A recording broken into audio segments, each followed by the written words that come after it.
Okay everyone, so today we'll be doing a breakdown on Donaire versus Walters and look at some of the things that happened and went on in the fight that led to the first defeat of Donaire. Let's get into it, man.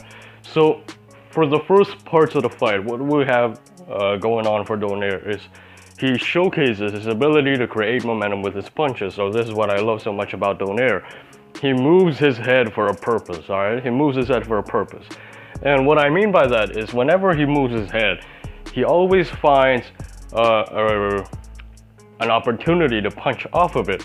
And on this particular sequence here, Donaire will move twice on the left side, and then he's going to move to the right, setting up the right hand. And now what does that do? That adds momentum, alright? This is basic physics right here. He drops his weight down to the left side or to the right side, and then he throws the right hand off of that, allowing him to utilize his legs, his hips, and his shoulders, all at the same time, you know. Now that will happen again here.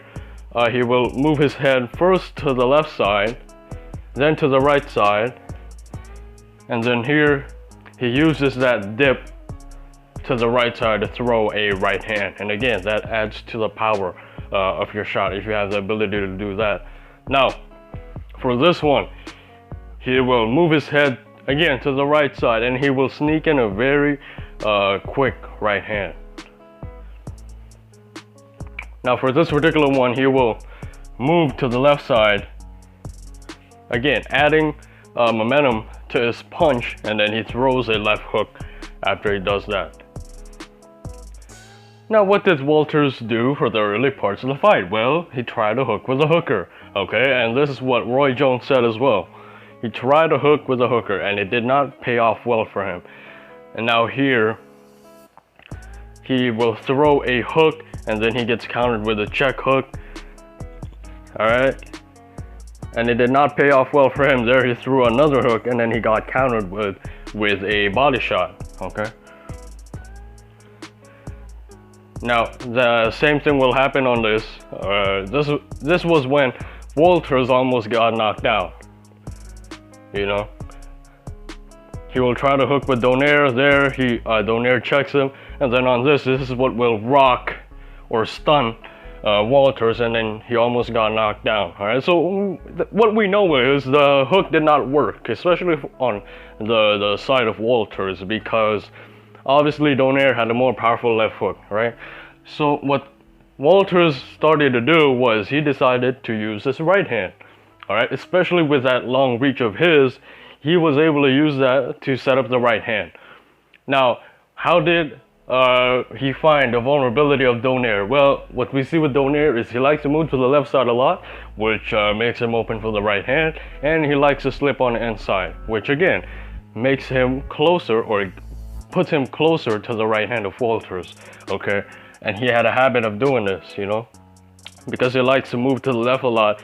He likes to also slip inside a lot, and that again brings him closer to the right hand of Walters. So here he slips inside, does a couple of slips on the inside, or does a couple of inside slips as he moves to the left side, and Walters was able to expose it in this particular clip. So Donaire will try to slip on the inside on this, right? And then he will try to pivot, but then as he tries to pivot, watch his head. His head is much closer now to the right hand of Walters, and then Walters was able to throw a looping right hand on the side of the face.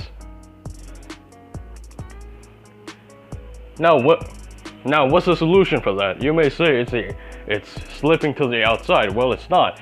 Because what happened when Donaire decided to slip on the outside is, yes, he was able to slip the jab, but the problem now is he's not closer to the right hand, but he also did not duck under, and so that was a problem. I'll show you what I mean on this one. Now, when you slip on the outside, normally what you want to do is you want to duck under the right hand. You always want to be prepared to duck under the right hand. But Donaire stayed in this position. He slips to the outside, trying to dodge the jab, but he wasn't able to duck under the left hook, okay? And so Walters was able to hit him on the side of his face. Boom. Okay, and again, that will happen on this one. He will slip on the outside, right here, but then he was not prepared for the right hand. He did not duck under the right hand, which is a big problem. You know, slipping inside is a problem, but slipping outside is also a problem, because although you're much further on the right hand, you know what I'm saying, it gives your opponent a longer range of motion. So what I mean is he can get off his punch at a much longer distance from this position. And so Walters was able to target the side of the face of Donaire, and he was able to hit him with a couple of right hands, both short and long right hands, I tell you. And now on this, he will try to duck under the right hand, which is a good job, but Walters was able to time him on the way up, and then Walters was able to throw a short right hand from a close distance. Now, what happens when you gather momentum? All right, what happens when you gather momentum and you put a lot of power on your shots? I'll give you some time to answer. Exactly, you overcommit, right? You overcommit. Now, what's the danger of overcommitting? I'll show you what that is, and that's the reason why Donaire got knocked out. Now, because Donaire was trying so hard to get a lot of momentum on his shots, what happened was he had a tendency of overcommitting. And what do I mean? He switches his stance from a orthodox stance to a southpaw stance whenever he throws a right hand. So he shifts. Here he'll throw the right hand, and then notice he gets squared up. Okay? Now you may say, that's nothing, you know, Golovkin does it, everybody else does it, but keep on watching, okay, because I'll show you the outcome later on. Now on this, he will try to bait Walters into throwing a jab so he can counter Walters with the right hand, okay? And then again, look what happened. He squared up and he shifts from an orthodox stance to a southpaw stance, you see? Now that will happen again here.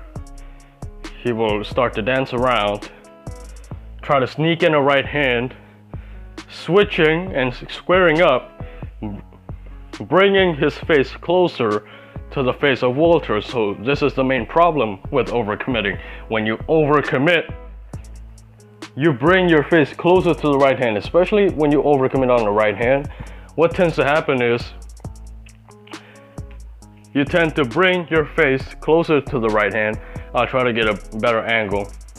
So here what happens is you bring your face closer to the right hand of your opponent, so it's a big problem,